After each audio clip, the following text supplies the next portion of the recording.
prototype in victory lane in only its 4th race ever. For Bundy, the win was doubly sweet, coming on his home track in a car that had never before finished a race. Obviously, it's special to us. We come in with a goal. You always want to win a race, but more than anything, we wanted to finish this race. And early on, we had some high temps, and we had to deal with tires going away and that sort of thing, and so we had to be very careful with it. And we honestly didn't know how it was going to go. I think what got us for us is, Cyril stayed so consistent, quick every lap, and we had fantastic pit stops. And it kept us in there all the time.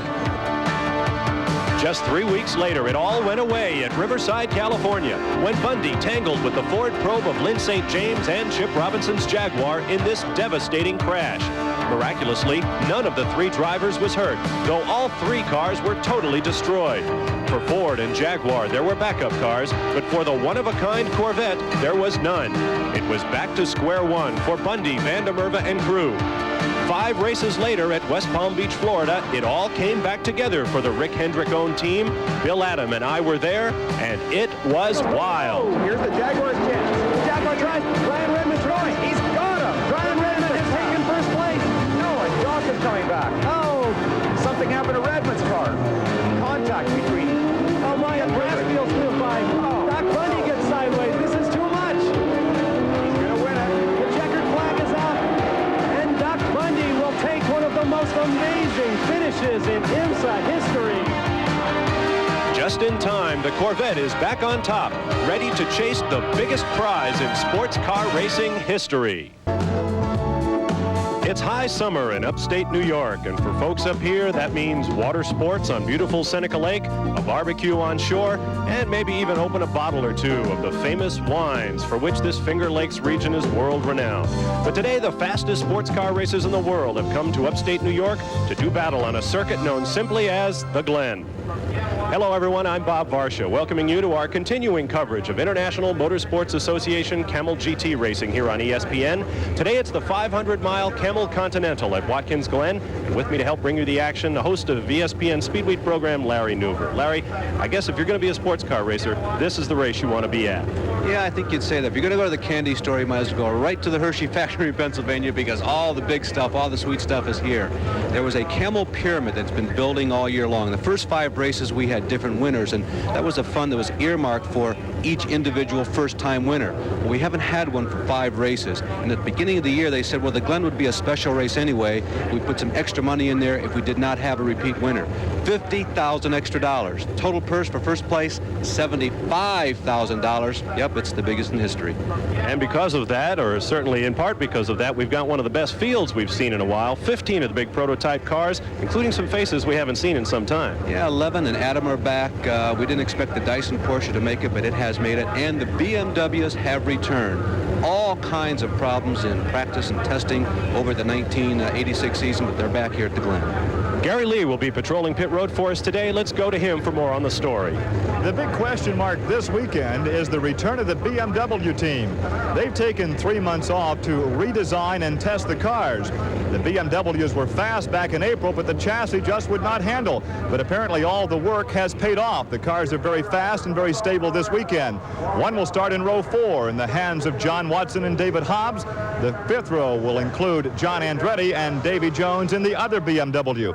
Now, John Andretti says one way to make the BMW more competitive is to contest this event in the rain.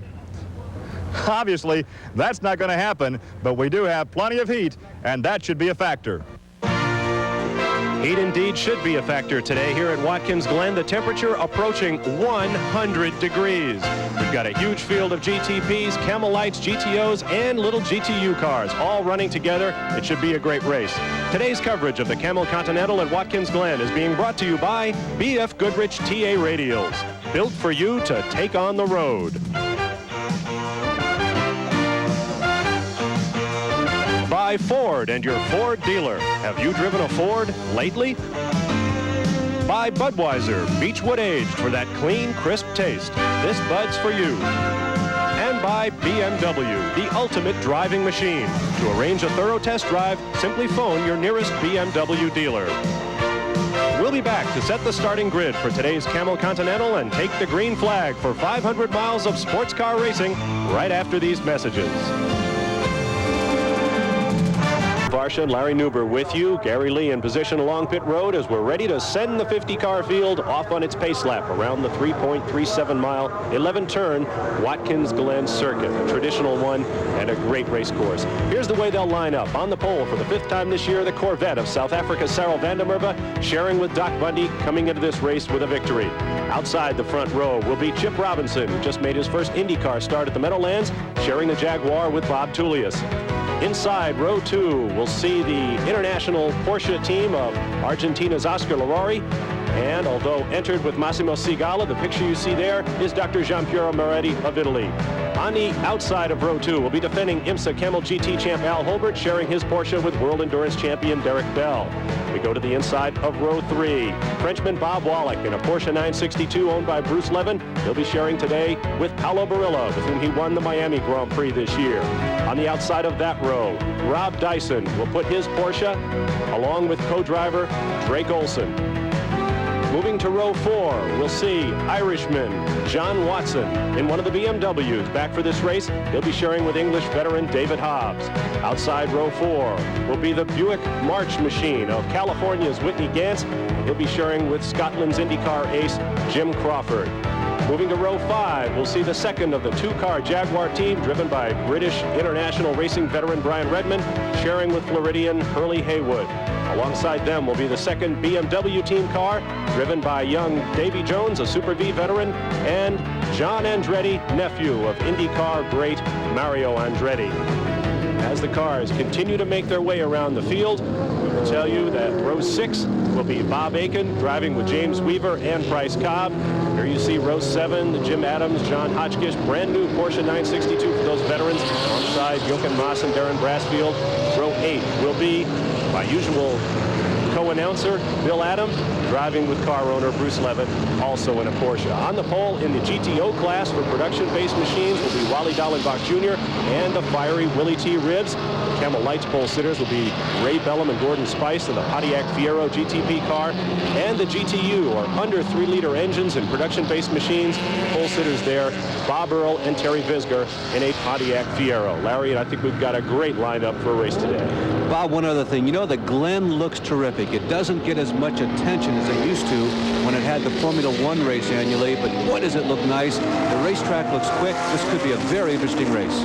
And they're coming down, completing the pace lap. The green flag is out, and we are going racing at Watkins Glen. Quickly, the Corvette back out front.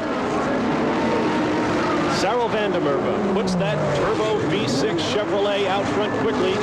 Moving into second place is Chip Robinson of the Jaguar. And this is a replay of a race we saw just a few weeks ago here on ESPN around the streets of West Palm Beach, Florida, when it was the same front row. In their own way, each of these guys has something to prove. Chip Robinson, though he's run in the top 5, top 10 all year long, he's never won one of these races. And the Corvette, you heard Doc Bundy suggest that, well, we just wanted to finish last time, do well. This time, they expect to win.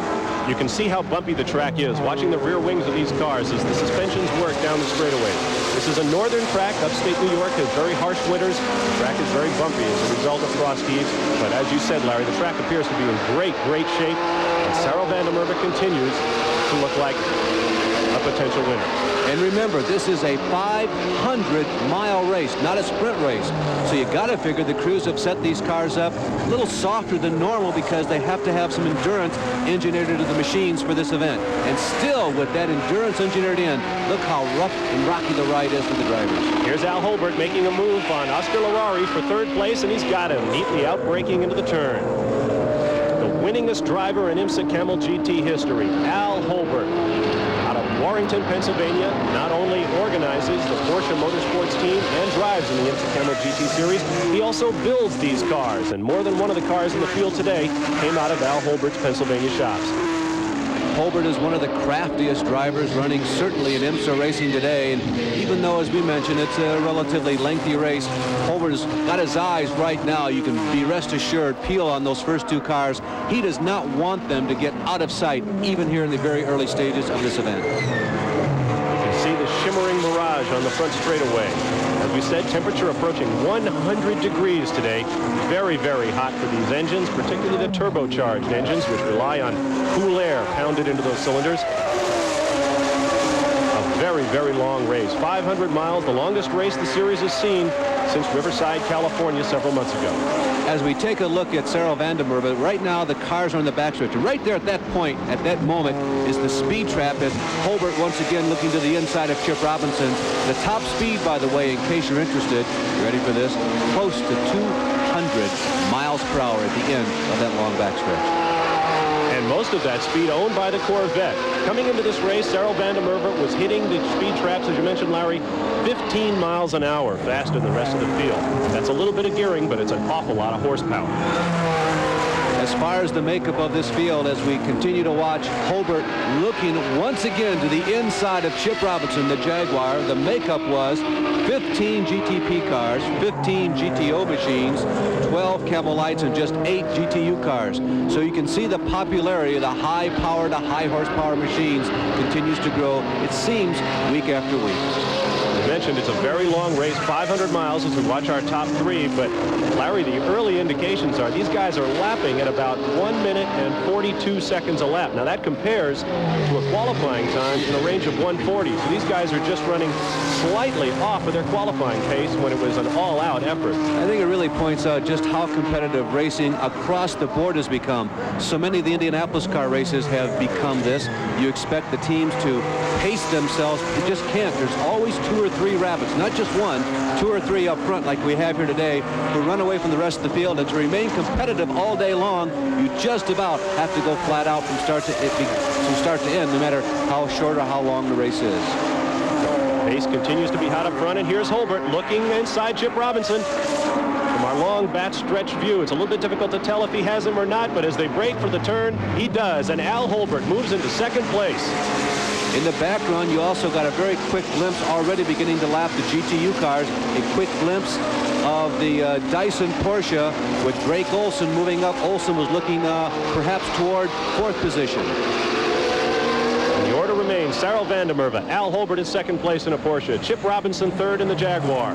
You see the Porsche number 3 of Oscar Larori running 4th, and Bob Wallach is in 5th place, also in a Porsche. It's hard to classify anybody as a surprise, but I suppose that Larori car qualifying so well, he was strong all week long also. It wasn't just a flash in the pan during qualifying. He seems to be able to hold that pace here in the early stages.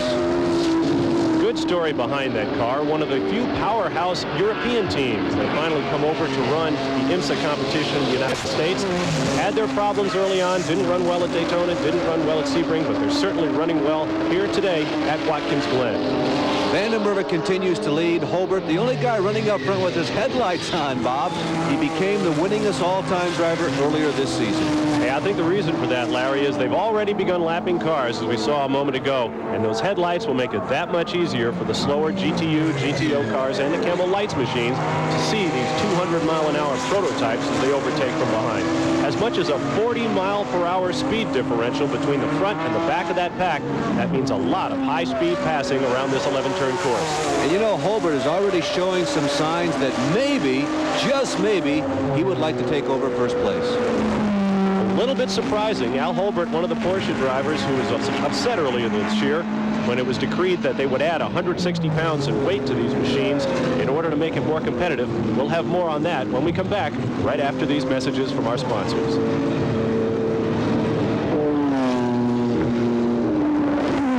Into the Camel GT, the Camel Continental for Camel GT sports cars. As you watch the leader, Cyril van der Merwe Corvette being tried to the outside by Al Holbert. Now to the inside. But Cyril van der Merwe holds off Al Holbert as the battle for the lead goes on. We also get an idea of just how important the rear view mirrors are to everybody else in this field with these very hot running prototypes bearing down you. On one of those shots you saw Roger Mandeville, which is one of the better drivers in one of the other divisions. Even he already is being lapped just 6 laps into this race. We mentioned weight before the commercial break. 160 pounds added to the Porsche 962s to make things more competitive. Al Holbert says that that's putting extra strain on the brakes, extra strain on the transmissions, and he was going to have to be careful in this 500-mile race. And yet Larry was seeing Al Holbert going like gangbusters at the start of this race. A shot there real quickly of Chip Robinson. The other thing about, there was a lot of comment from both Hobart and Bell about how different the car was. Both of them have been here to the Glen before. I had the feeling there was some lobbying, some politicking going on there, because they really don't look like they're at a tremendous disadvantage here in the early stages of this race.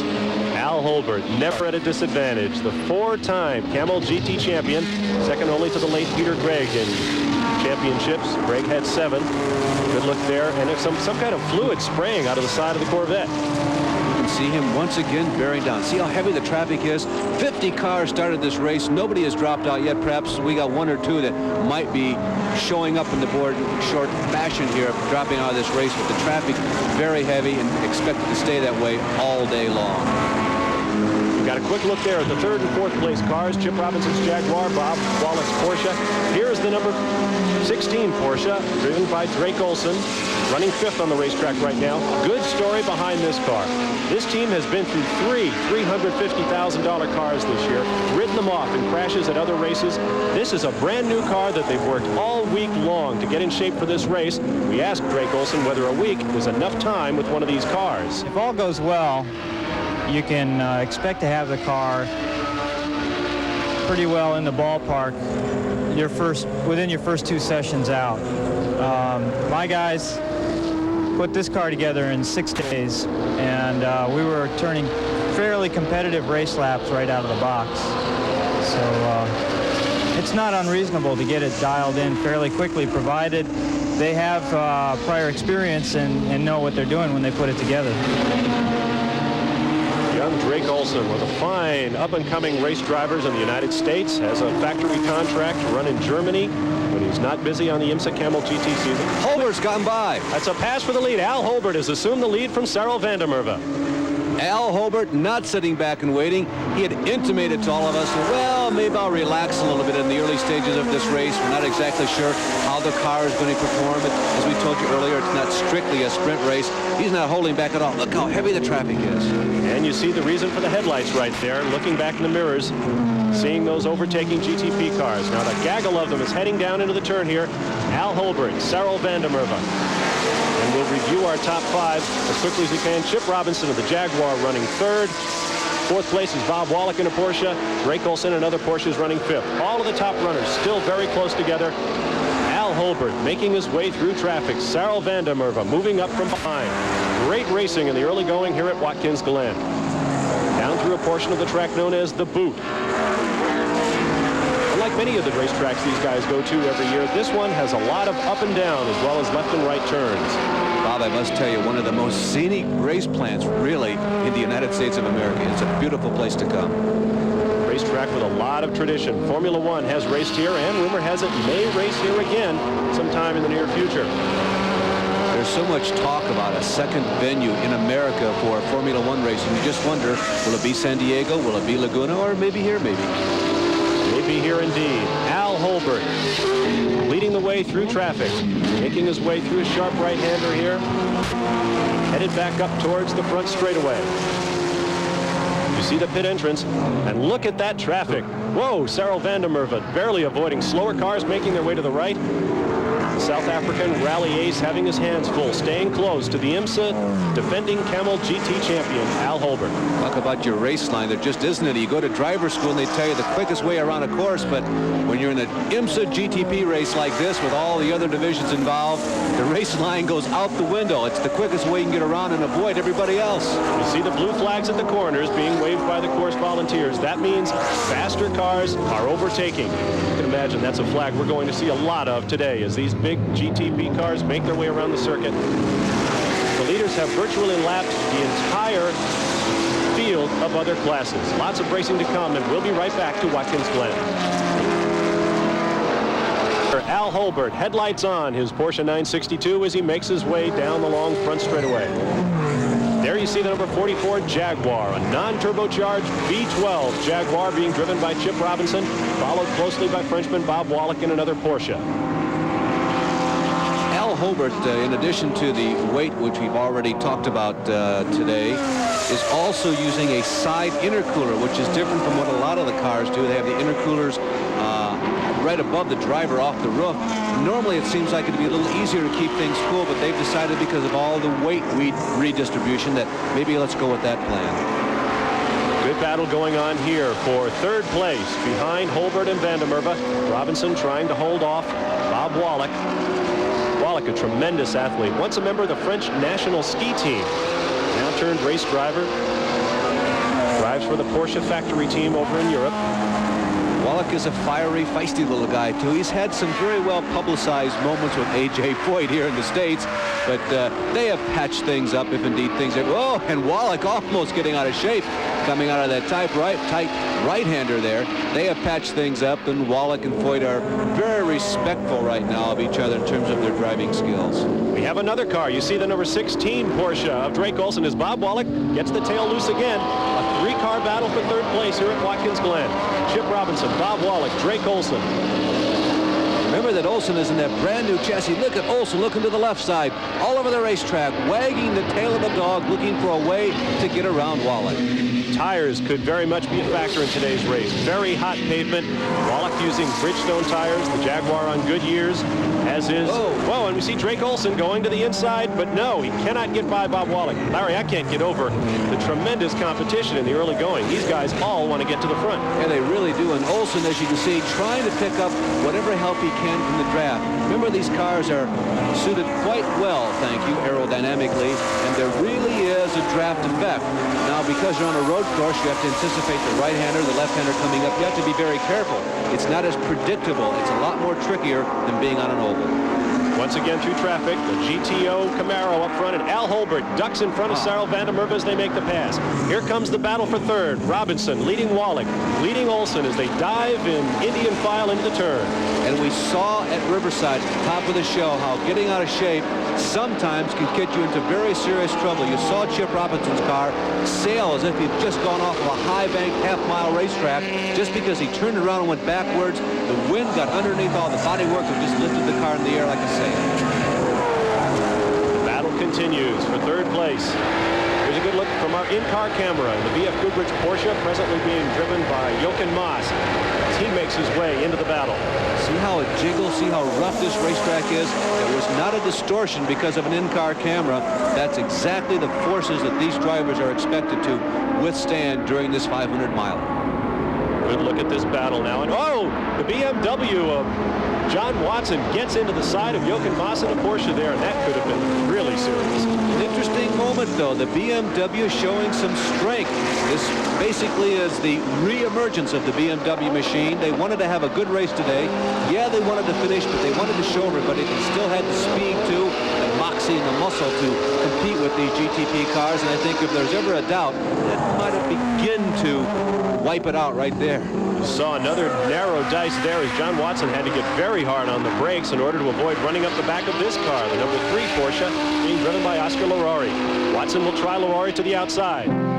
Watson trying to outbrake, but he does not have the line. He's on the left-hand side of a right-hand corner, and that's going to give Larari the advantage. Now here comes Watson back using the old crossover, but once again he finds himself on the outside as Larari holds on to the race line.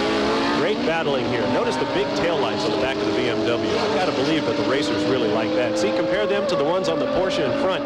Nice to be behind that BMW when he starts braking. One thing for certain, you can tell, can't you? John Watson, the veteran Formula One racer who has come to America with this BMW team, he too is looking for kind of like a resurgence of his career, and I think Watson got him this time. John Watson goes outside of the racing line, but just extends it just a little further into that right-hander. Actually outbraked Laurenti going into that turn and got the position.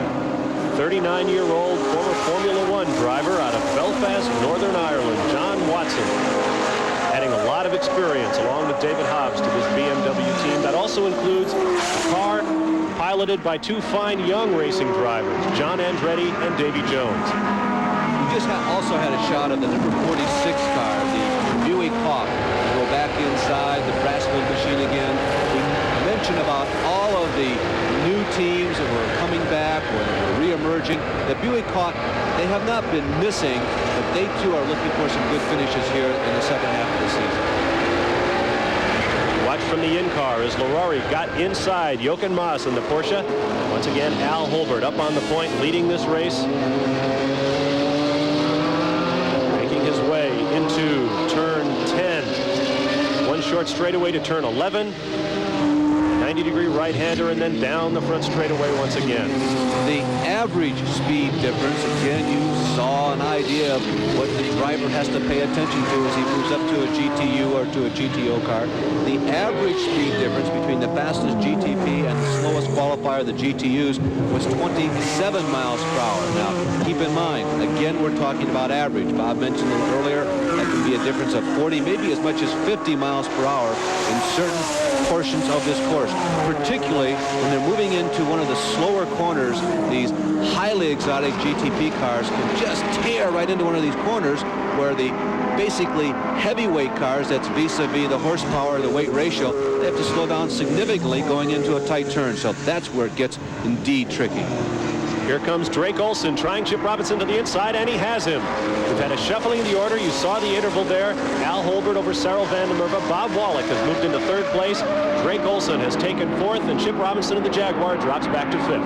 Now everybody has team drivers, and of course the team driver for Drake Olson is the man who owns and runs this team, Rob Dyson, the broadcast man from up in the New England part of this country. Rob Dyson spent a very unhappy... Oh, we've got a problem here. Oh, my. This is Willie T. Ribbs in the brand-new Chevy Camaro, sharing that car with defending Trans Am champion Wally Dallenbach Jr., and it looks like Willie has a terminal problem. We'll have to get more on that as soon as we can hear from Willie T. Ribbs, but for now, Al Holbert continues with a big lead in the Camel Continental. We'll be back right after this. Harry Newber with you, and you're looking at the leader in the GTO class, production-based cars with engines of 3 liters or more. That is Chris Cord, 45 years old, out of California, leading that class. Of course, we just saw Willie T. Ribbs, the car which was supposed to be co-driven by Wally Dallenbach Jr. drop out. Got to say they were the favorite coming into this. Wally did not even have much of a chance to practice. His plane was delayed by the July 4th celebration, but now they're out of the race. Apparently a gearbox problem there, but here you see the number 86 Porsche of Bob Wallach passing Cyril van der Merwe for second place, and this is kind of a surprise. We mentioned earlier the Corvette had about 15 miles an hour in straightaway speed on the rest of the field, but it definitely looks, though, Larry, as though Cyril van der Merwe is slowing that car down. Yeah, it really does. Although Wallach has been coming on reasonably strong. He was 5th quick, but talk about the tall timber. This man was in the redwoods. I mean, 5th with the 4 guys in front of him makes it very difficult to pass up, given who those 4 people were. But Wallach has been coming on with regularity, and now he moves past van der Merwe. Saw Drake Olson, the number 16 Porsche, moving up to get his shot at van der Merwe for third place. Wallach brakes, makes his turn. Whoa, and all of a sudden the Corvette goes inside. There's Wallach is slowed. Problems for Bob Wallach. Bob Wallach. It's always a disappointment when you drop out of any race when you're a front runner. But when things are going good, you get the feeling that this may be my day. Maybe I've got another win. Wallach, though he has been successful, has not had that many winning days here in America. Oh, it looks terminal for Bob Wallach. As you mentioned, Larry, when things are going well, that's when it hurts most. The winners of the Miami Grand Prix earlier this year, Bob Wallach, Paulo Barillo, will never see the inside of that Porsche today.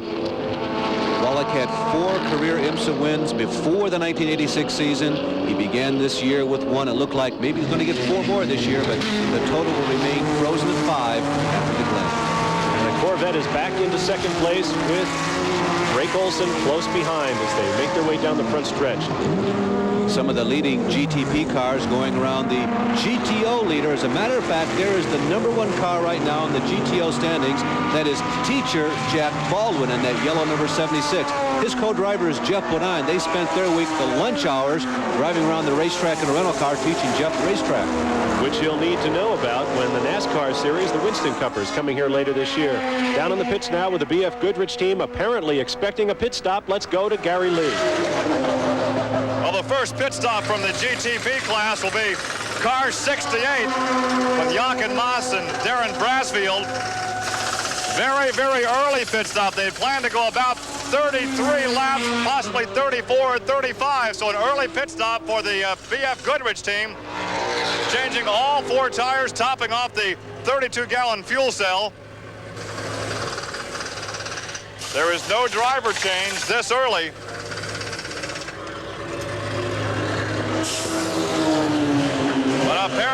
a planned stop. Well, stopping that early could only mean one thing at this point, and that is that those tires are beginning to heat up. Couldn't see a blister on any of the tires taken off, but tires and brakes going to be a problem throughout the day. We'll be back with more right after this.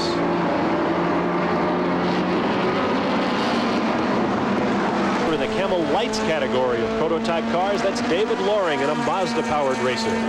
They were the Lime Rock winner, or at least this team was earlier this year. You know that Camel Lights have come a long ways in 1986. These cars are very similar in appearance to the exotic GTP cars, but it really opens up this type of racing to a lot more teams. They're down on horsepower compared to the GTPs, and horsepower equates to dollars. There you see the pole sitter in this class. That is the Pontiac Fiero prototype car, presently driven by its designer and builder, Gordon Spice, out of England. We'll be sharing that today with Ray Bellum. Talking about winners, this is a two-time winner. This is an English team. Gives you an example of how a lot of the manufacturers have turned to the Camel Lights division in order to display their wares. 12 different Camel Lights entries today as opposed to 15 of the big prototype cars, and probably as many engine and chassis combinations in those 12 as there are cars in the class, great racing. You know, Loring hasn't run every race this year, and they've been complaining about getting the right side. Oh, we've got a crash. Back to that in just a second. Well, that's the Olsen Porsche up against the wall with the windshield wiper flapping. I can't make out who the other car is just yet, but the door is open. I think Rob was still, or rather Drake was still in the car. He's getting out. He's okay. We cannot tell who the other machine is. Based on its relative size, it could be a Camel Lights car, the driver being assisted out. It is a Lights car. That's the 09. That's a Mazda Taiga car. Steve Durst, the driver, and he is hurt. Wow, severe damage. You can see it looks like he was rear-ended. Maybe it was in one of those braking corners where the lower power of the Camel Lights car is trying to traverse a corner. And look at Durst just crawling like a wounded soldier trying to get over to the guardrail. A worker trying to console him, telling him, just relax, you are out of the way, you don't seem to be in any immediate danger. But Steve Durst will have nothing of it. He's trying to get completely over that wall, at least over too near the wall. Steve Durst out of Cherry Hill, New Jersey. His legs seem to be fine, but the left arm is very, very numb at his side. As we go down into the Hendrick pit, the Vandermeer Bundy car, of course, just a comment about the Dyson Olsen machine. This is either the third or fourth machine they have wiped out apparently totally this year. Well, the yellow flag is now out. We expect pit action. Let's go down to Gary Lee. Here comes the Corvette. The crew goes to work as Doc Bundy, who has been ready to go for about 10 or 15 minutes, helping Sorrel Vandermeer out of the car. Sorrel starting from the pole position, leading early. A very quick driver change as they're changing the rear tires, the left front. Actually a 4-tire change. Now they're topping off the 32 gallons of fuel. So the first car in from the leader serial is the Corvette, once again with perhaps the poorest fuel mileage this weekend. They're getting less than 1 lap per gallon. The driver change has been made. Doc Bundy driving the second leg. He's waiting for the signal to pull away. Now the crew is ready, and there goes Doc Bundy. And so Al Holbert, who has not pitted, remains in front. Bundy was in second place. We'll have to see where he comes out of the pits and takes his position. Chip Robinson of the Jaguar in third, John Watson in the BMW fourth. We'll be back to check on the condition of driver Steve Durst right after these words. Under yellow after that crash involving Drake Olsen and Steve Durst. You see world champion Derek Bell conversing with his pit crew as they await Al Holbert's pit stop. We understand 2 course workers were also hurt in that crash, and we'll update their condition for you as quickly as they can. But there is your leader, Al Holbert, as the field lines up behind the safety car. At 28 laps, it's perhaps a bit early for the first pit stop, but it's likely to bring in all the leaders because we're going to have a long yellow. You see Al Holbert making his way onto pit road. Gary Lee is standing by in the pits. Let's go to him now. Well, here's the Lowenbrow Porsche 962 of Al Holbert. He has the advantage of stopping out of the yellow with the pace car out, bunching up the pack as Holbert climbs out. Derek Bell climbs in, the number 14, as they go to work on all 4 tires. A more leisurely pace, perhaps, than that of the Corvette stop a few laps earlier, only because we're under the yellow. As Holbert now assisting and strapping in Bell, they clean off the windshield. The tires have been changed, and as soon as the driver change has been complete, the Lowenbrow Porsche will be ready to go back out. The leader has Holbert made the pit stop. The door is shut, and the Porsche 962 is underway. Well, there you see the 09 Mazda Taiga of Steve Durst as it's carried off the course. Just a devastating wreck, and that car is absolutely through. Well, Bob, it really is. It's got damage all the way around. And here is the remains of the 962 out of the Dyson stable. Boy, it does look like it's history. Oh, you know that Rob Dyson has to be disappointed. He never got to drive his own race car. It's the 4th car he has written off this year. Gary Lee is standing by with Rob now. Well, we talk about the anticipation, the adrenaline before you go out. Then all of a sudden, it's total disappointment.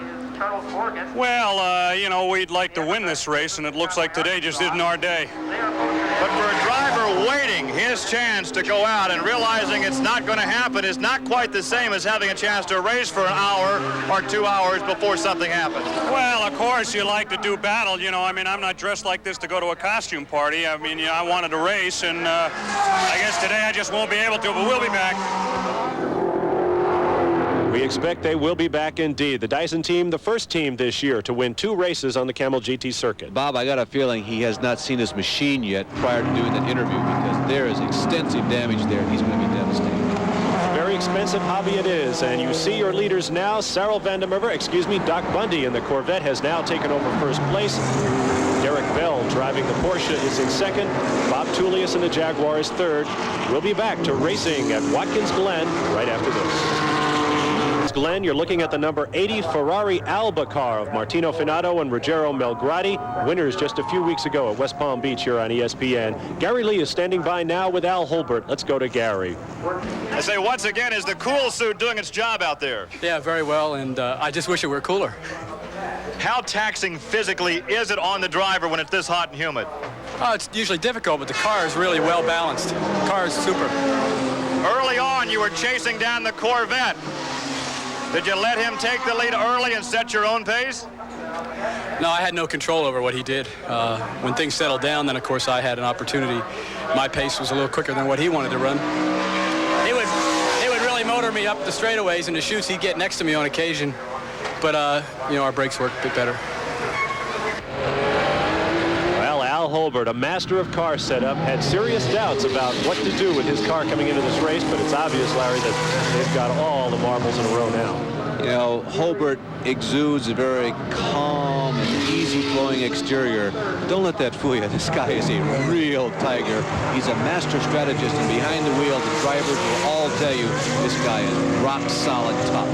No loss of ability now as defending world champion Derek Bell takes over that Porsche. He's trying to chase down Doc Bundy in the Corvette as we watch them through the S's back up onto the long back straightaway here at the Glen.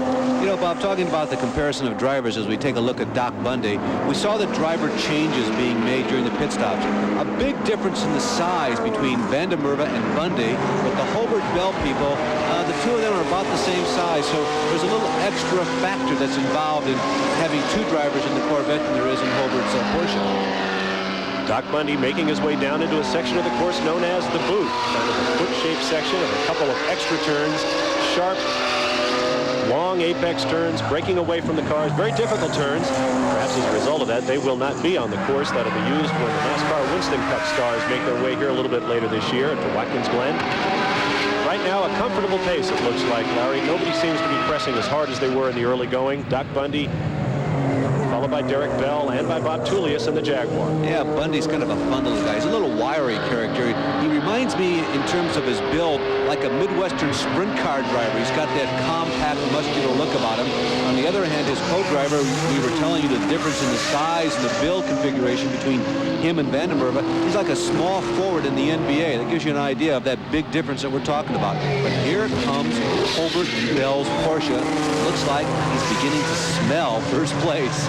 Derek Bell wants up front once again, having lost one of the headlights he was running with earlier. You see there, Doc Bundy being shaded. Bell looks to the inside, but can't make it on the 90-degree downhill right-hander. first turn. Very, very difficult turn here at Watkins Glen. Short chute downhill, and then another right-hand turn into the Essex. Quick glimpse, I think, of the Phil and Benny Parsons machine, the Skull Bandit, one of those machines that has entered here in the GTO class today. As the headlight begins, the sole headlight on the Hobart-Bell Porsche begins to have a factor again as they move into the slower traffic, as Bob mentioned to you earlier. It really helps the traffic they're approaching pick out those fast approaching GTP machines. There's a look at our camera car, the number 68 BF Goodrich Porsche, now being driven by Darren Brasfield, leading Dr. Giampiero Moretti of Italy, and the number 3 Torno-sponsored Porsche 962. A look from inside the car. A little bit of a ding in the windshield as Brasfield downshifts, makes his way into the turn, and his mirrors are full of Giampiero Moretti in another Porsche. Brasfield is one of those people who, if he so chooses, has just about an unlimited future in automobile racing. He was one of the more natural drivers that has come out of American road racing the past 3 or 4 seasons. He didn't really plan on doing this for a living, making a profession of it, but once he got behind the wheel, particularly in the Camaro and Mustang size and powered machines, he found he could do this with relative ease, and he's stuck with it. The name said Sigala in 5th place. We'll remind you once again that Massimo Sigala stepped out of that car. Dr. Giampiero Moretti stepped in. It's Brasfield and Moretti. Youth against age. 23-year-old Brasfield, 50-year-old Giampiero Moretti. Back up front once again, making the way around some of the GTU cars. Doc Bundy, the black and silver Corvette. As a Corvette in front of him, a late model, more production-oriented car, kind of moves down into the racing line and then out once again to let the faster cars go by. Slightly more production-oriented. You know, the Corvette, the GTP Corvette, is probably closer to the factory style and lines than any of the other GTP cars, but when you see it next to a production Corvette, you can see just how different it really is. Smoke coming, engine problem there for the, I believe that's the number 66 Mike Meyer, Jim Rothbard Camel Light car. Only problem there is that could be leaving some oil on the track. We'll have to watch those turns. That machine won earlier this year, of course, at Sebring, so it is one of the top runners, easily one of the top 5 cars in that division. Interesting comparison between the Corvette as Derek Bell looks to the inside, but he's got slower traffic in front of him. That's what happens on a course with 50 cars running at different speeds. That Chevy Corvette is actually an American engine in a British-built Lola chassis. They had the pole position today. On the outside was the Jaguar, which was, of course, the British-built V12 non-turbocharged engine in a chassis built here in the United States in Winchester, Virginia. So you had an American engine in a British-built chassis facing against a British engine in an American-built chassis on the front row here at Watkins Glen. And a reasonable amount riding for General Motors on that Corvette. It is, as Bob told you earlier, a one-of-a-kind in racing. Matched up against the Porsches today, we asked Doc Bundy earlier whether or not this new car, the car that replaced the one that was destroyed at Riverside, is actually ready to stand up to the rigors of a 500-mile race. Here's what he told us. When you have to run against the Porsches, which they don't give you any break. I mean, they don't get out there and set on a nice conservative pace. There's enough of them that they go out and they go for it right from the beginning. And I'm not finding fault with them. I'm saying that makes life difficult for the rest of us that come along with new cars. And you'll find that this 500-mile race is going to be an out-and-out sprint race for 4 hours and close to 4.5 hours. So that's the difficult part. You know, how hard do you run your engine? How hard do you push the car? And do you back off and just go for the finish? Well, that's not our heritage. I mean, that's not the kind of thing that we want. We know we can make the car finished. We've proven that so far. This car has finished every race it's been in, the new car. And that's fine to finish. Now we want to start winning races, and we're going to take risks. In order to win, you have to take some risks. But that's how you make a better car. Nice Lone Ranger mentality on that team. We talked with Cyril Vandenberg before the race. He said there's 9 of them and there's 1 of us. And there's a real rationale behind that, because with 9 Porsches, you can trade development secrets and make sure everybody has the best car they possibly can have. But up front, it's the Chevy Corvette being driven by Doc Bundy, followed by Porsche, Porsche, and Porsche. We'll be back to Watkins Glen right after these messages. Bell takes a look inside and tries to outbrake Doc Bundy in the Corvette, but he will not get it. Bundy continues to lead over Bell.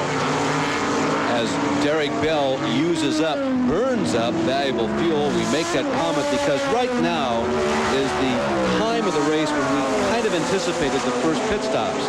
If you divide this race into 3 pit stops or into quarters, you had to go about 37 laps of this 148-lap race in order to make it on 3 stops. Everybody stopped early, remember, because of that lengthy yellow flag. Now, the yellow flag slows down the fuel consumption, so we'll see how it's played. But everybody goes easily about 115 miles on a load of fuel, and further if you can stretch it in any way, shape, or form. In our camera view here, you also get a look at the battle for GTO. Out in front of Bundy right now, you see the Toyota leading the GTO class. Chris Cord, Dennis Ossie sharing that car. Oh, whoa. Wow. And they almost took the Corvette right off it. It's a lead change. Derek Bell takes to the inside, taking advantage of a traffic problem suffered by Doc Bundy and assumes the lead. I think Cord probably just looked up at the wrong moment and thought, boy, I better get out of the way. And unfortunately, he moved the wrong way for the vet. Classic traffic incident. 2 drivers thinking that they'll each go the other way, and they wind up going to the same side of the racetrack. Derek Bell, your current leader. Bob, I got to tell you that I think of all the racing drivers, particularly the international race drivers, nobody has more fun at the sport than this guy. He and Redmond, I think, are the 2 friendliest people, the happiest people to be around. I'm not saying I want to live with them, but spending as much time with them as possible would be a lot of fun. They are very, very fine gentlemen.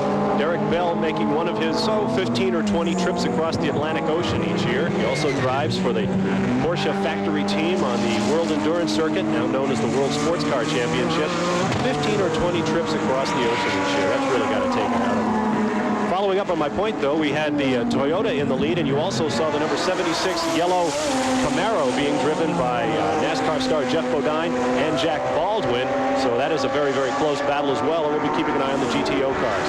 Good look at the interval there between Derek Bell opening up a big lead on Doc Bundy and the Jaguar of Bob Tullius. By the way, for those of you who might be watching who've ever been on this race course, the big problem Bodine was having, there he is again on the screen, he wasn't using the brakes enough. When he went out the first few laps here, as we look at the Bellum Spice car, the car is running so well high up, placing in the Camel Lights division. In this much lighter car than the Winston Cup car, Bodine was being too gentle on the brakes. His co-driver told him, hey, we got brakes in these things, use them. He went out and then improved his lap time by like 2 or 3 seconds. We got a good look at Ray Bellum's Pontiac Fiero there, having taken over from David Loring to lead the Camel Lights class. Here is the number 5 Porsche, presently running 8th on the racetrack. Bob Aiken behind the wheel right now, sharing that car today with Englishman James Weaver, American Price Cobb. And Cobb, by the way, got the ride because his normal car owner, Rob Dyson, wasn't absolutely certain they were going to be able to field the car for this weekend. And Rob wanted Price to get more time behind the wheel, more experience, and so called his buddy Bob Aiken and got this ride for Price.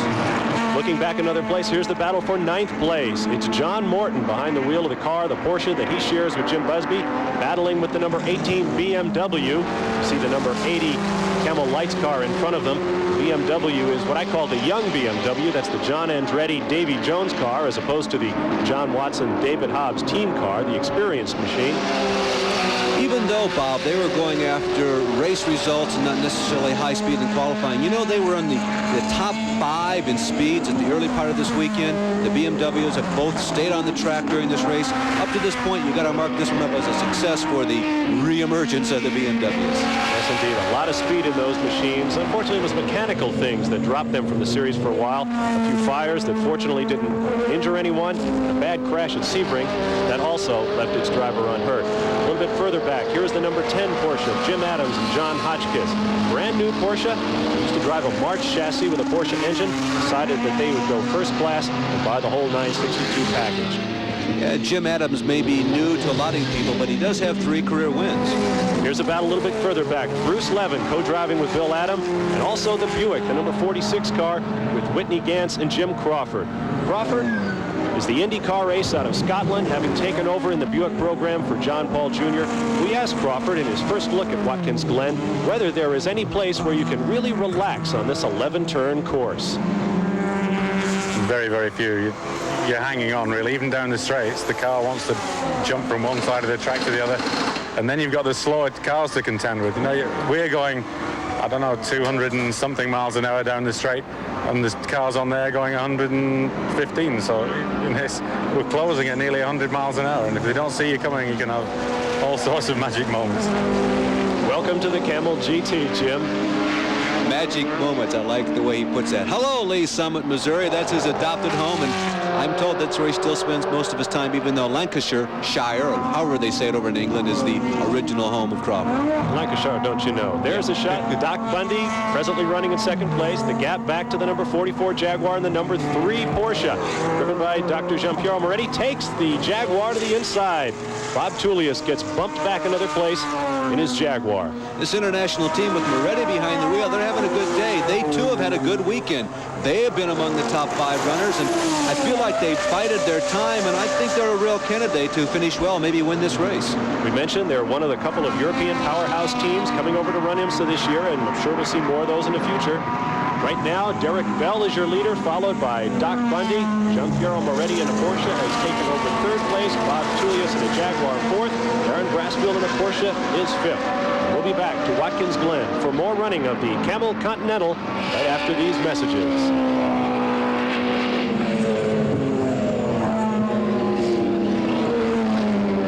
500-mile Camel Continental. Bob Varsha, Larry Newber, and Gary Lee with you. We're looking at the battle for second place.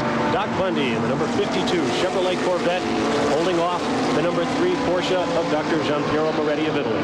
To underscore the significance of this event for the vet we don't believe has ever gone 500 competitive miles in a race, so they would really like to turn in a finish here today. The Corvette, a 2-year-old chassis built by the Lola Company in Great Britain with a Chevrolet V6 turbo engine.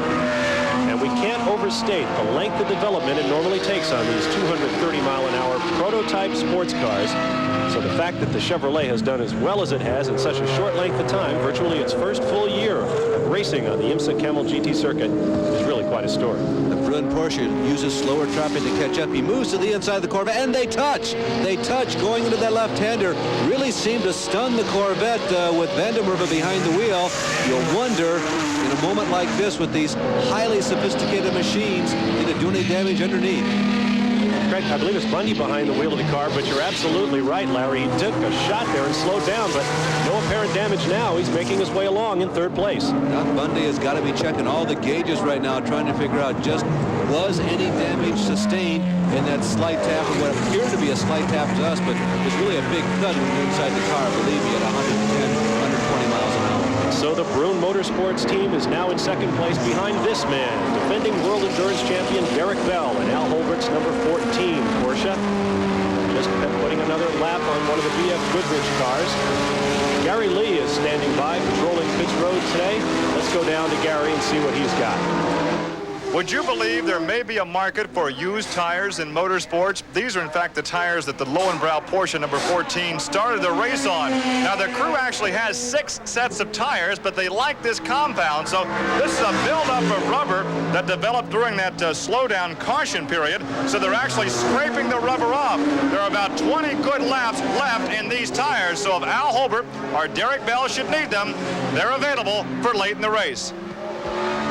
Now that's unusual. The problem is normally too little rubber on the tires. They've got too much. The GTO leaders, Jack Baldwin and Jeff Bodine. Baldwin is still behind the wheel. In the case of a guy who shops at the big and tall stores, racing with a guy a normal size like me. So Jack Baldwin stays behind the wheel and in the lead in GTO. Now we have Corvette action on pit road. Where's Gary? Corvette stops right on the money. The second stop as Doc Bundy is about to climb out. Sorrel Vandermeer, who earlier said he was enjoying his rest period, about to climb back in as they clean off the windshield. A 4-tire change. And now Bundy goes to work connecting the cool suit and strapping in Sorrel Vandermeer, the vet that started from the pole position, led early in this 500-mile event. And now the driver change complete. Doc is ready for a well-deserved break and a long rest as he climbs back over the pit wall. And they've killed the engine. Trying to find the fire, the crew will have to push the car. Sorrel Vandermeer finds the fire as the crew pushes the Corvette away.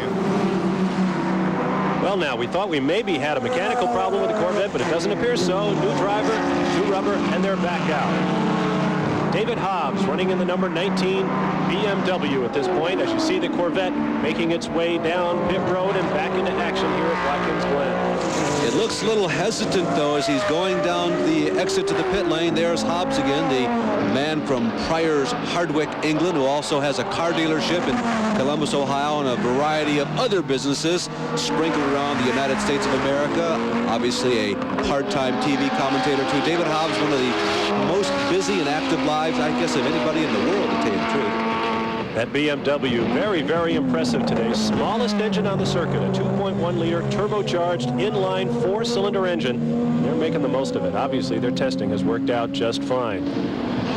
Now, Gary Lee is standing by with Doc Bundy in the Corvette pits, where the problems have apparently not yet finished. Let's go down to Gary. We got a problem with the car. I thought it was a flat because when I went into turn 2, I couldn't even make that turn. I almost went into the guardrail. I got forced off on the back straightaway by a GTO car on the fast part. That may have broke something up in front of the car. I don't know. Is it just a matter now of letting Sorrell go out and shake the car down, as it were? Yeah, I'm hoping it was a flat, but I don't think it was because I hit every tire when I come in, and they all felt all right, so I don't know.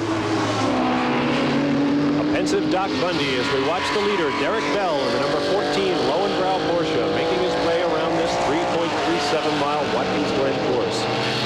Bell putting another lap on probably Bruce Jenner at this point. Jenner was the 3rd fastest timer in the GTO division, 23rd overall, one of the front runners in GTO. Just a good example of how the GTO cars are getting lapped by the GTP cars. Well, more trouble in the Corvette pits. Cyril Vandermerp is back in. Let's go to Gary. Doc, you alluded to perhaps a suspension problem. Obviously, there is a problem here. Yeah, well, it's hard to tell what it is, Gary, but when I was forced off, I got hit once by the number 3 car. He hit me pretty good in the side. You know, I don't know if that broke an A-arm or... I think it's probably an upper or lower A-arm, my guess. And so with the Corvette in the pits, the race goes on as you watch the number 3 Porsche being driven by Dr. Giampiero Moretti, presently shown in 2nd place right behind this man, closing up on Derek Bell and the number 14 Porsche as they dice through traffic. Ooh, snaking around and trying to get underneath Baldwin. We've seen him, doesn't seem all that long ago, but again, another very vivid example of the superiority in terms of speed and horsepower of the GTP machines. And look at Fischetti, boy, he's really doing a good job. Lighting up the rear tires, desperately trying to get around, trying to get around Derek Bell, and there's a classic example of what traffic can do to you. I think I call him Fischetti, obviously. And that's Moretti spinning. Moretti losing control. He goes into that hard right-hander. He went down to the bottom side of the racetrack trying to get the advantage on the Holbert and Bell Porsche with Derek behind the wheel, and there just wasn't enough room to keep traction. Here's another replay. Looking to the inside, getting up too close and having to lock up the wheels. Getting a wheel off on the right side that spins the car around. There's an example of what being a little bit over-aggressive can do to you. But he keeps the engine going, lets the clutch out, and is back in action once again, albeit a good ways back in 2nd place now. Yeah, in some respects, that was a planned spin because what Moretti discovered was he was just too hot into the corner. He was getting ready to rear end Derek Bell, and so he thought, well, I'll get on the binders. Maybe if I execute a spin that I planned, maybe I can get it out of this without too much trouble, and that's exactly what happened. You saw the red GTO car being passed. Good example of the past and future in Porsche. That was a Porsche 935 in the GTO class being driven by Chet Vincennes. That was a car that used to dominate this series until the arrival of this Porsche, the 962. Moretti now overtaking one of the BF Goodrich cars and headed for the pits, followed by a BMW. That was the BF Goodrich car of Busby Morton, probably John Morton behind the wheel. Here comes Moretti bringing that Brunn Porsche into the pit area as he pits right behind the BMW. Driver change taking place there. As John Watson's McLaren orange helmet gets in, David Hobbs' Union Jack gets out. We talked to him a little earlier about what's going on with BMW. Well, it's not so different from the car we started the season with. The front end of the bodywork has been modified quite considerably to give a lot more downforce. The underneath is the same. It's got full-length tunnels. They create a lot of downforce as well. It's still got the twin-slotted rear wing, which gives a lot of downforce. The radiators are behind the driver. The radiators, the intercoolers to keep hot air out of the cockpit. It's pretty well a stock GTP type car. They're all built within certain rules and regulations. which they all have to be the same in some respects. It's just a two-seater racing car from the ground up, and I think at the Watkins Glen, with the drag we've got and the downforce we've got, we should be able to pull about 190 miles an hour down the straight. Well, of course, the motor is the heart of any racing car, and in the BMW here, it's an offshoot of the Formula One engine, which they've won the World Championship with in 1983, and it's slightly bigger capacity. It's 2 litre instead of 1.5 litre. It's a slightly longer stroke, so we can't rev it quite like the Formula One car. But still in all, with race boosts, we're probably getting round about 750 to 800 horsepower. And for qualifying, when you can just turn the boost up, well, we'll get what it takes. And I think on qualifying boosts, we'll probably be pulling nearly 1,000 horsepower. Well, I think our testing, of course, is going to be invaluable. Most of the teams, of course, have been testing for a couple of years now. All the Porsches, the 962s, of course, they've been racing now for 3 years. So they don't really need to do the testing that we do. This is a new car, new project, new engine, and we need to do all the testing we can. Our testing at Watkins Glen has gone pretty successfully, yeah. So hopefully it'll stand us in good stead this coming weekend. Well, that remains to be seen as this man, Derek Bell, continues to lead in his Porsche 962. Good news, Steve Durst and 2 course workers hurt in that earlier crash. We understand they're going to be all right. That's good news indeed. Plenty of racing still to come. Stay with us. And the search for a $75,000 first prize. Here is your leader, world champion Derek Bell, pulling down onto pit road where Gary Lee is waiting. Let's go down to Gary Lee in the pits right now. Here is your leader, the Lowenbrow Porsche number 14. The crew has been ready now for 3 or 4 laps of very good fuel mileage for the Porsche as Derek Bell climbs out immediately as the car goes up in the pneumatic jacks. A 4-tire change. Al Holbert is already back in for his second stint behind the wheel. Now, Al had hoped to make the race on only 3 stops. However, with the mileage we're getting now, although good, it appears that this Porsche will have to make 4 stops to go the distance. So already the driver change has been complete. Derek Bell about to climb back over the inside pit wall. He walks back to have a seat. And a very, very fast pit stop for the Lowenbrow Porsche number 14. There's a lot of congestion, a lot of traffic in the pit area. They have to push the car back to give Al Holbert enough room to get that Porsche out of his respective pit. He kills the engine, refires the engine, kills it again, fires it again, and there he goes, Al Holbert. Well, despite that fire drill, a 46-second stop, 14 was so far out in front that Al Holbert still has the lead. There you saw the number 3 Porsche of Dr. Giampiero Moretti running in second place. John Watson and the number 19 BMW you see right there following the number 5 Porsche of Price Cobb is presently running in 3rd position. Bob, I would agree with Gary unless they pull a rabbit out of the hat on the number 14 Porsche. Even though they went 38-39 laps by our unofficial count, that's textbook distance in terms of a load of fuel, but they stopped so early the first time at lap number 28. It doesn't seem like they can go the distance on 2 more stops. Now there is a look at the number 7 car. That is the Jack Roush prepared Mustang of Bruce Jenner and Scott Pruitt. Jenner apparently in the car at this moment. They are leading the GTO category for production-based over 3-liter engine cars. No turbochargers in this class. A big 5-liter V8 prepared in Jack Roush's Livonia, Michigan shops in that machine. Scott Pruitt with a healthy lead in GTO points. Running in second place, a sentimental favorite, the number 91 Porsche 935 of Chet Vincennes. And here is your 3rd place car, the Jack Baldwin, Jeff Bodine Chevrolet Camaro in Levi Garrett colors today. 3rd position in the GTO category. There is your leader in GTU. These are the under 3-liter divisions. Roger Mandeville and Danny Smith sharing a car. Mandeville, a 2-time champion in this class. He has led since the 20th lap here at Watkins Glen. And there, back up to the GTP cars, is the vet still trying to work out whatever might have gone wrong in that little shunt about 5, 6, 7 laps ago. And one of the BMW cars beginning to mount the challenge. Here is the leader in the Camel Lights category for the smaller prototypes. That is the Charles Morgan Logan Blackburn Buick-powered Tiger Racer. Charles Morgan from Conway, Arkansas.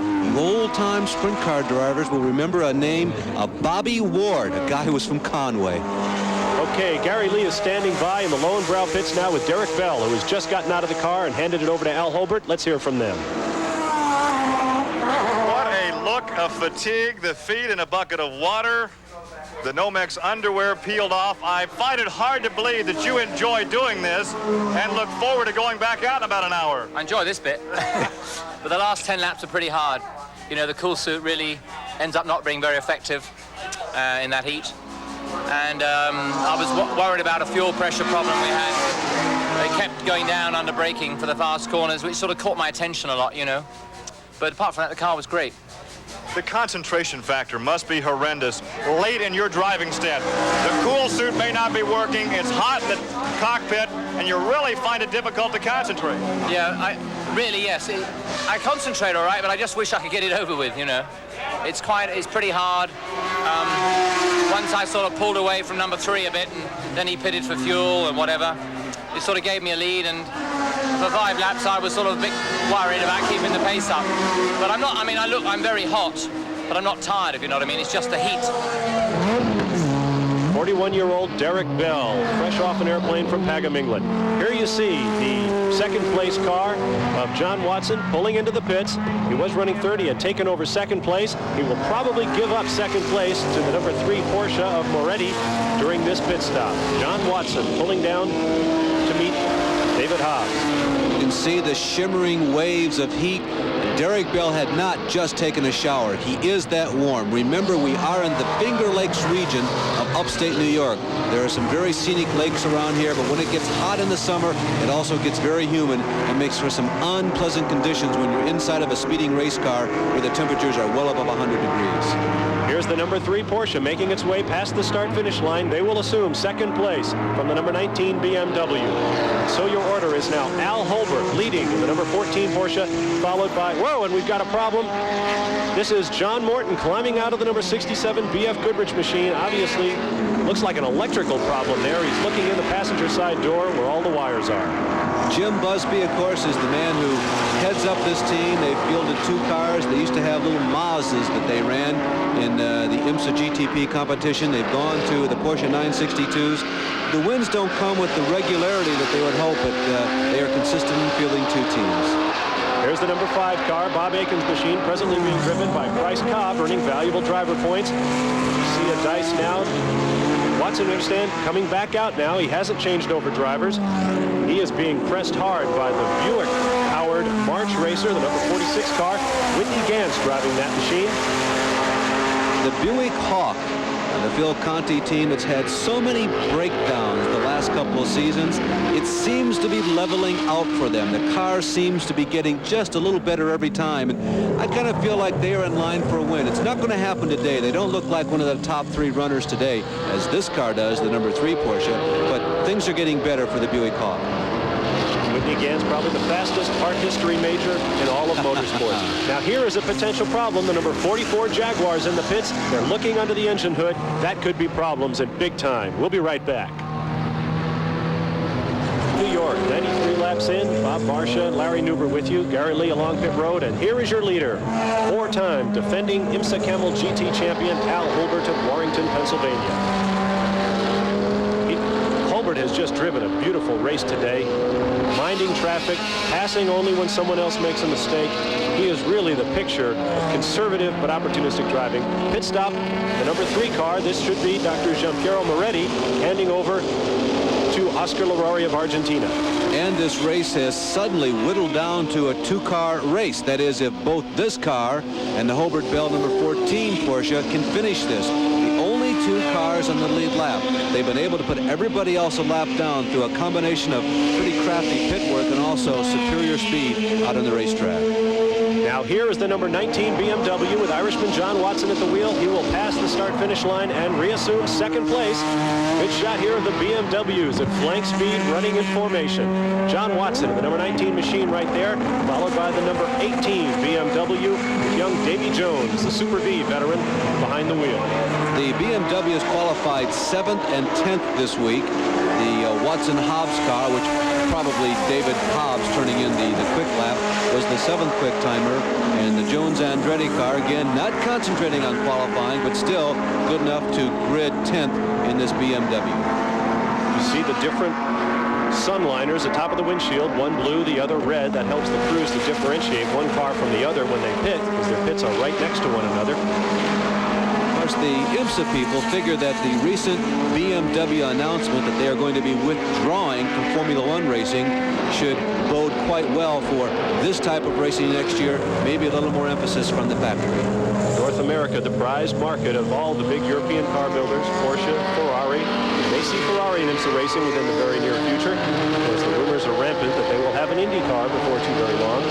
Here's a look at Texan Bryce Cobb, hoping to gain valuable driver points by joining Bob Aiken and Englishman James Weaver in the number 5 car, presently shown in 6th place. Yeah, that car started in 11th position. They've already crested as high as 4th. Pit stops kicked them back down to 5th and eventually 6th. So the car has been performing well since it shot off from the 11th grid hole. Running in 6th place as a result of the problem suffered by the number 67 BF Goodrich Porsche, which stopped at trackside just a few moments ago. Gary Lee asked Jim Busby what was the problem that John Morton had. John called in and said that something snapped in the drive line. At first he just said he was coming in, and then he called in again and said he pulled off the side of the road. Something had let go in the clutch of the main drive line. We're running a real conservative pace, and looked like we could just sit it out and wait to finish up at the front, and then to have some snap in the clutch is very disappointing. So Racing Luck gets up and bites the Jim Busby team. They still have the number 68 car in the race. Here is the 3rd place car, Oscar Larori of Argentina, back out once again. He'll be trying to run down this car, the number 19 car, being driven by John Watson, hoping to take 2nd place back once again behind Al Holbert. There you see Holbert. There's the BMW. He is a lap down, however. You know, a lot of the braking that goes on in contemporary Major League automobile racing is an indirect result of the aerodynamics. You have to go to it. That's what makes the cars go so fast. You combine that with horsepower, but it puts a lot of stress on items like suspension pieces, drive chain, clutches, and the like. You have to do it, but boy, does it put a lot of pressure on the equipment. Speaking of that aerodynamics, one of the problems the BMW suffered, and the reason that they pulled out of the series briefly, was because they were having difficulties with the aerodynamics of this car. And I think they invented a new word for motorsports. They had problems with the body parts falling off. They called it delamination. I like that. Here is the number 46 car, presently shown in 4th place, Whitney Gantz behind the wheel of the Buick Hawk. Yeah, we mentioned earlier about how well they would like to do here. They fit into the category of about 3 or 4 teams who have gotten over the hump. No longer are they going to be satisfied with just finishing races. They finally established that they can, and now they want to go for victory. The big problem faced by this team earlier was so much horsepower out of the turbocharged Buick engine, a little too much for the chassis work. They seem to have it under control. They've got a 2nd place this year, that at Road Atlanta, when the Corvette won earlier this year. You see both BMWs in the picture, and Al Holbert threatening to overtake the number 18 car, being driven right now by Davy Jones, the Super V-Star. And remember, both of the BMW cars are already 1 lap down, so we're not talking about Holbert putting the first lap on this duo or an ensuing battle for the lead. Holbert has got things well in control here as we approach the 100-lap mark in this 148-lap race. Could be a good opportunity for those BMW teammates to make some time on the leader by doing a little bit of tactical blocking, shall we say. Good look there at the remaining BF Goodrich Porsche in the race, presently shown in 7th position. That is Jochen Maas, driving the number 68 machine, trying to get a pass on the number 63 Mazda-powered Argo racer of Jim Downing and John Bafucci. Downing, the one and only champion in the Camel Lights class as they enter their 2nd full year of competing as a class. Good look here at a variety of different cars. You saw Roger Mandeville's GTU machine out back. The battle is for 1st place as Al Holbert puts another lap on the number 19 BMW of John Watson. Plenty of racing still to come. As we watch Derek Bell getting ready, could be another driver change coming up. And if we have one, it could be the very last of the day. The drama is just beginning here at Watkins Glen. Stay with us.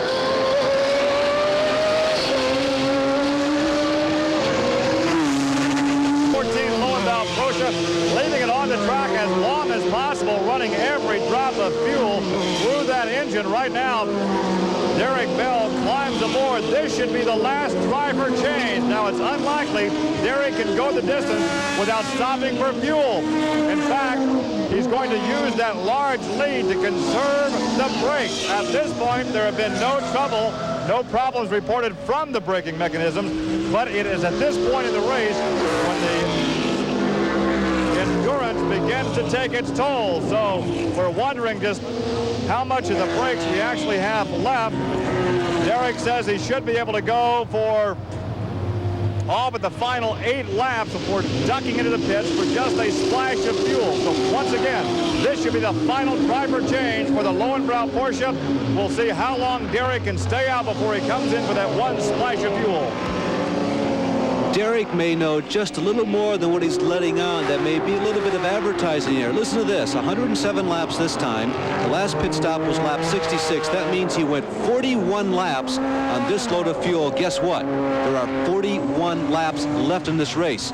So theoretically, based on what we've seen, they can go the distance with no more stops for fuel. So I would have agreed with Gary's comment, but after checking my stats here and see that he's gone 41 laps, I say no. I think they might be able to pull it off, but it will be magic, I'll tell you that. You saw Al Holbert waving 2 fingers at his crewman. He wanted 2 quarts of oil added to the car. Maybe they're having some kind of mechanical problem. We'll watch that as well. Here is the BMW M team, the number 19 car. David Hobbs now behind the wheel. I beg your pardon. John Watson still behind the wheel.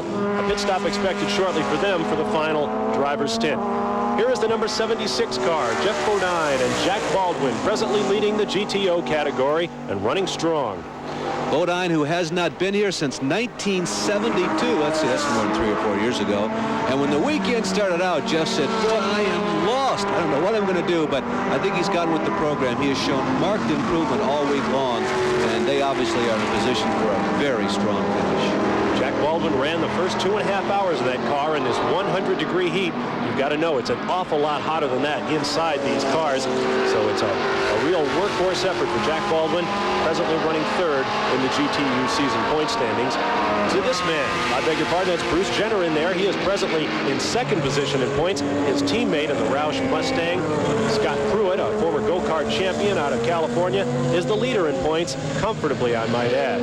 Yeah, Pruitt has won 5 times this year. He's accumulated 142 points, much more than anybody else in IMSA racing. Jenner is currently 2nd in points. He picked up his first win ever this year in IMSA racing when he won at Sebring.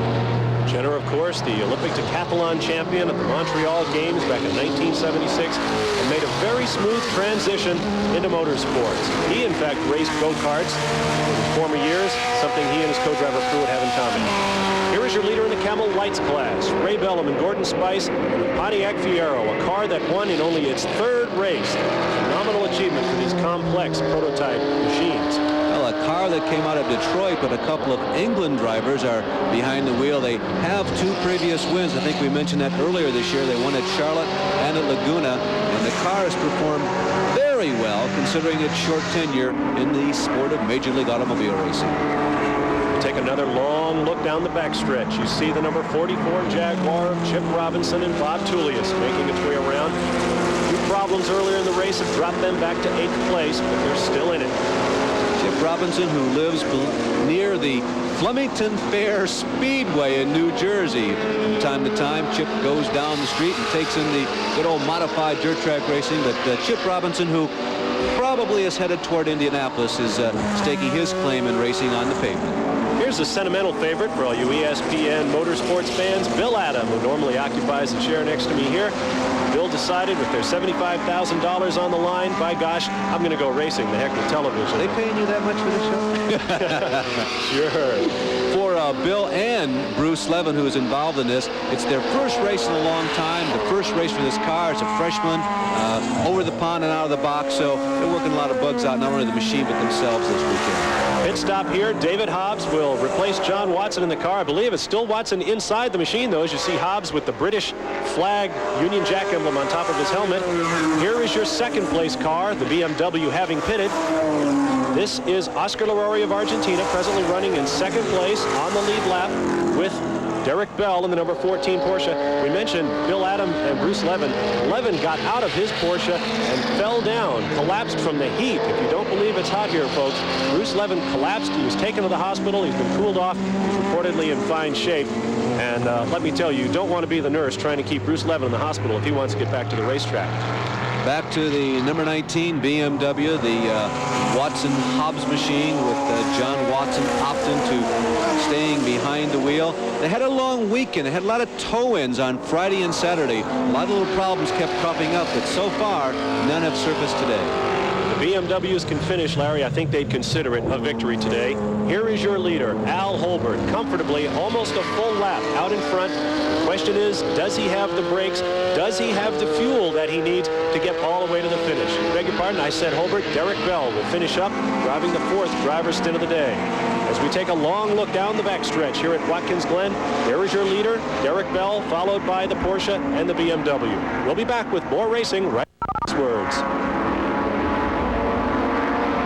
Of the 500-mile Camel Continental, and you're looking at the number 46 Buick Hawk of Jim Crawford out of Scotland.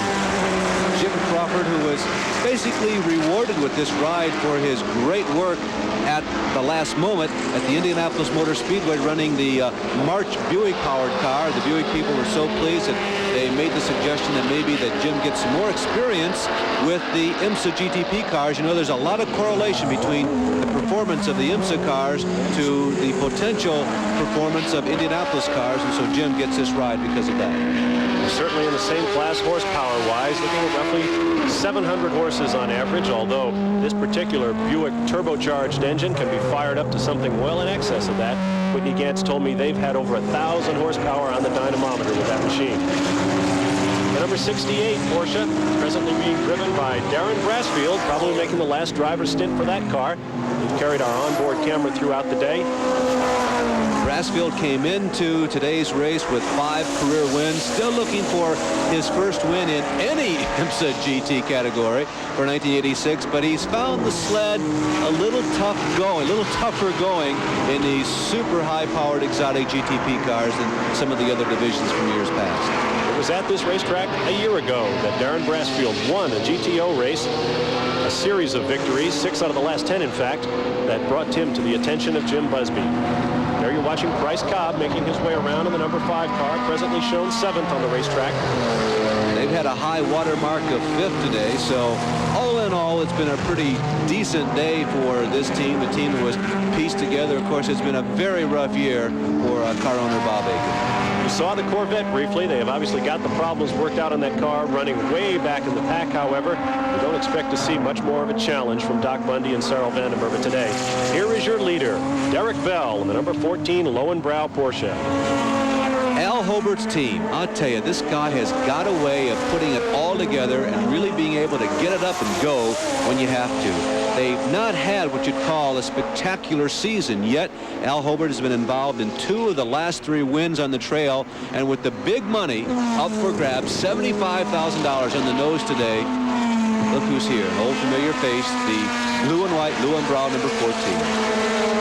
Al Holbert, we mentioned earlier, not only races these cars, he builds them. He conducts the importation of Porsche cars in his capacity as director of Porsche Motorsports North America. Now here you have the number 3 Porsche in the pits. They're pitting in 2nd place. Now this could be damaging if they spend too much time in here.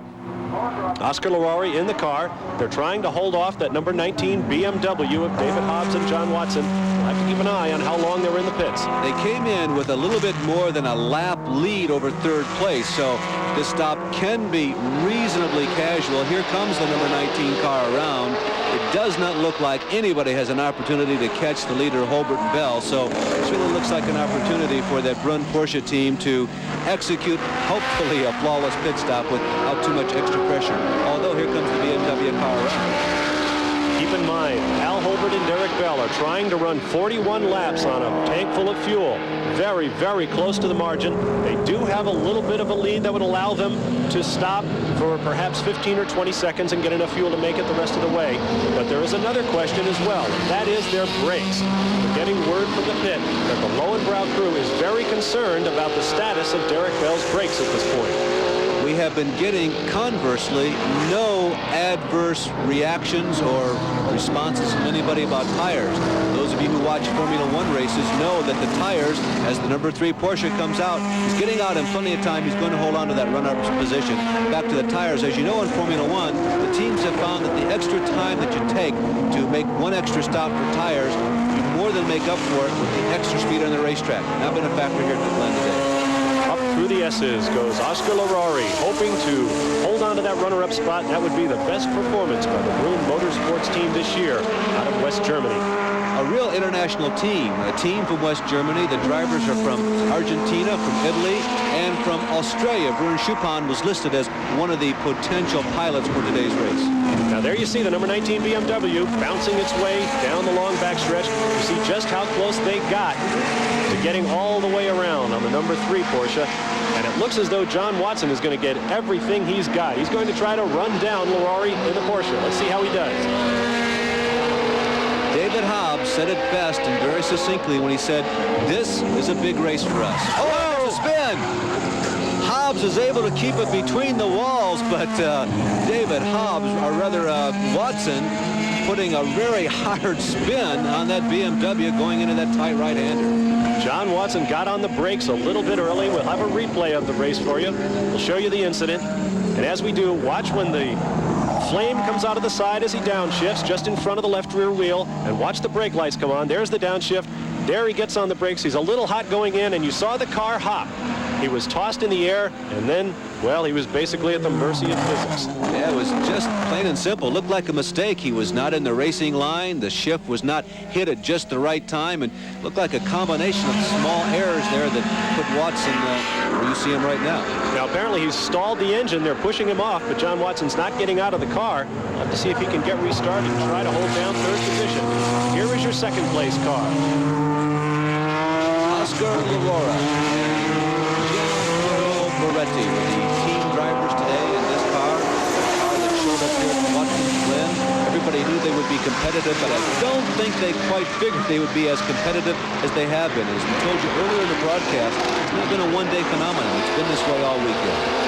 Derek Bell continues to make his way around.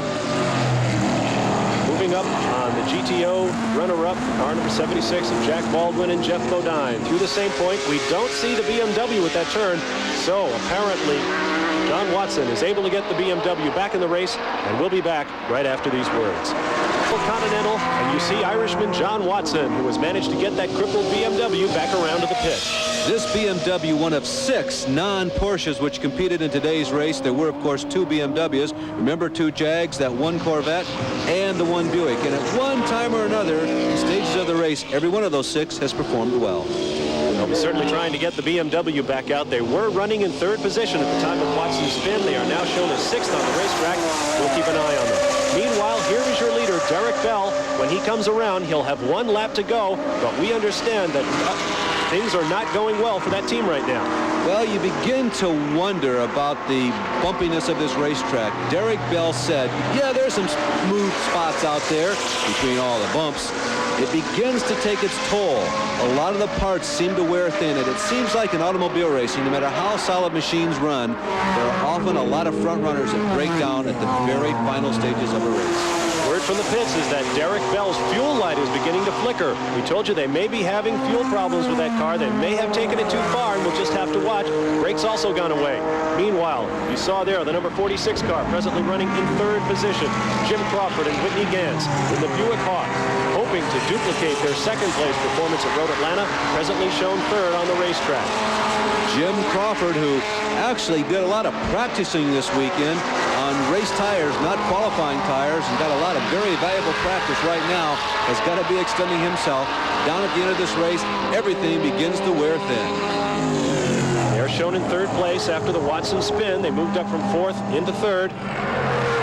As you see the Scott Pruitt Bruce Jenner Mustang leading them around. Just before we broke away from our shot of Derek Bell, you may have noticed he allowed the 44 Jaguar to pass him. Derek Bell is definitely slowing down in an effort to conserve fuel and brakes. Here is your runner-up car, the number 3 Porsche of Oscar Larari of Argentina, making his way down the front straightaway. He too will have 1 lap to go. They are 1 lap down to the leaders, so even if Derek Bell has some type of problem out there in the course, he has got 3.4 miles, let's round it off, to try and nurse home. Now, we have not seen any indication yet. We're just speculating on some of the possible scenarios down here at the final stages of this event. Oscar Larari making his way around, having shared that Porsche 962 today with Dr. Gian Piero Moretti of Italy. Massimo Sigala of Italy also listed in that car, although he has not gotten behind the wheel today. Here is your leader, Derek Bell, making his way around the track. He will have for the white flag this time around. You know, many of you have those newfangled cars, particularly those foreign-made jobs, and the little voice comes on and says, fuel level is low, fuel level is low. Well, that might be what's going on in the cockpit with Derek Bell. We told you about that report that we think we picked up in the pit area about the fuel warning light beginning to flicker. Well, let's see if we get any indication of that as Derek Bell traverses this final lap. He does have a reserve tank at his disposal that allows him a few extra miles, but it certainly won't take him more than a couple of laps around this 3.4-mile racetrack. Still, Derek Bell staying clear of traffic, keeping up his speed. He opts to go around the Davy Jones, John Andretti BMW. They are in 5th position right now. And we mentioned earlier, I think, just a finish for either or both of the BMWs would be a victory for them. They got to be very happy that both cars are still on the racetrack. Once more through the boot, avoiding a GTU competitor in front of them, followed closely by the BMW. Derek Bell braking early, slowing down whenever he can, trying to extend his fuel load to the finish line here at Watkins Glen. He moves up eastward on the final 5th of this racetrack. He'll make a hard left-hander coming up here after this right-hander. Then he'll go back toward the pit area, the final 2 bends before the start-finish line. Overcoming the Vincennes Porsche 935, presently running 3rd in the GTO category. Derek Bell out of Pagham, England. Looks as though he and co-driver Al Holbert have just about called it right. There can't be but a whisper of fuel left in that Porsche. Boy, 41 laps absolutely test all of the slide rules and calculators going for the amount of fuel. He's swishing back and forth trying to get that last drop of fuel out. Derek Bell and Al Holbert take the checkered flag. 4th victory of the year for Al Holbert, the all-time winningest driver in IMSA Camel GT history. As we watch the number 3 Porsche 962 of Oscar Larari and Dr. Gian Piero Moretti and Massimo Sigala taking 2nd place today. What do you suppose it ever gets routine winning? After Bell went by the start-finish line, the hand came off the steering wheel, just like he was at a 4-way stop, thanking a fellow driver for letting him go through first. And here's your 3rd place car, the Buick Hawk of Whitney Gans out of California and Scotland's Jim Crawford. They have to be a very, very happy team today as well. And there is Derek Bell on his traditional cool-off lap. It looks like he's got his helmet off already. That's an indication of the extreme heat. There's Derek giving a wave to all of you there at home. Here is your leader in the Camel Lights category. Charles Morgan and Logan Blackburn will go on to take the victory in the Camel Lights class, driving a Buick-powered Tiger Racer, very much like the Buick power plant in the Gans Crawford car, except no turbocharging. And a very, very happy crew there today as well. And of course, the 6, like in SCCA Trans Am racing, is indication of the number of cylinders that go up and down. Here comes your victor in the GTO category, one of the production-based categories today, Jack Baldwin and Jeff Bodine. Bodine making a very, very successful debut in IMSA Camel GT racing. Al Holbert and Derek Bell, your winners, and we'll be right back to talk with them after this. In Pennsylvania, cheering for Al Holbert and Brian Redman. Holbert, of course, just won the Camel Continental with co-driver Derek Bell now pulling into victory lane. Brian Redman co-driving with Hurley Haywood out of Florida in the 04 Jaguar, suffered mechanical woes after lap 40 and finished 43rd overall today. Here are the summaries of today's race. 4 hours, 37 minutes total duration, just under 500 miles covered at an average speed of just over 108 miles. We'll go into the record books as a record for this event, which has changed from a 3-hour event last year. Let's go down to Gary Lee with the winners. Derek, you told us this weekend you like to drive the anchor leg because you like to drive your heart out, and it took exactly that this afternoon. Well, I don't know. I drove my heart out. I think we both drove as best as we possibly could. Just that I was under slight problems with, worrying about the brakes. I didn't have a brake problem, but I was aware that the brake light was on for the whole hour, and I just wanted to overstress the car, and have to change pads. The team was also prepared for that pit stop on the very last lap, but you didn't need it. Yeah, I was just changing very early and cruising around for 12 laps. Realistically, how much fuel did you have left? I wouldn't have done another lap, truthfully. I was on the reserve. Al, he says he likes to drive the anchor leg, but it's got to be tough for you when it's nail-biting time and you can't do a doggone thing about it. Well, that's true, but if it's just a fuel or something like that, I'd rather be where I have all the information and I can help guide him. Ultimately, we left it up to Derek, gave him as much information as we could, but as I said, he was the only one that knew the condition of the car. So I like being in there at the end too, but this time with so many contingencies, I was glad where I was. Masters of information and execution, Al Holbert and Derek Bell, the best in the business, winning today's Camel Continental at Watkins Glen over Oscar Larari, Massimo Segala, and Gianpiero Moretti. In the Camel Lights classification, Charles Morgan and Logan Blackburn winning over Ray Bellum and Gordon Spice, defending series champ Jim Downing and John Mafucci coming in third. In the GTO class for production-based big engine cars, Jack Baldwin and NASCAR star Jeff Bodine emerged triumphant. In the GTU class for smaller engine cars, Roger Mandeville and Danny Smith have won as well.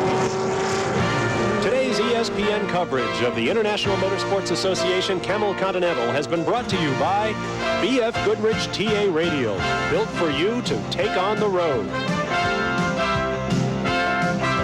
By Ford and your Ford dealer.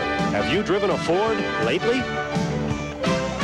By Budweiser, Beechwood Aged, for that clean, crisp taste, this Bud's for you. And by BMW, the ultimate driving machine. To arrange a thorough test drive, simply phone your nearest BMW dealer. Well, from a soggy pair of feet in the pits to victory lane, it's been a great afternoon for Derek Bell and Al Holbert, winners of today's Camel Continental, and a check for $75,000, the largest first prize in the history of sports car racing. We hope you've enjoyed today's coverage of the race and that you'll join us for the next stop on our ESPN tour of International Motorsports Association events, the Camel GT from Portland, Oregon, coming up on August 9th. For now, this is Bob Varsha for Gary Lee and Larry Newber and all of us here at ESPN. Thank you for joining us, and so long from Watkins Glen, New York.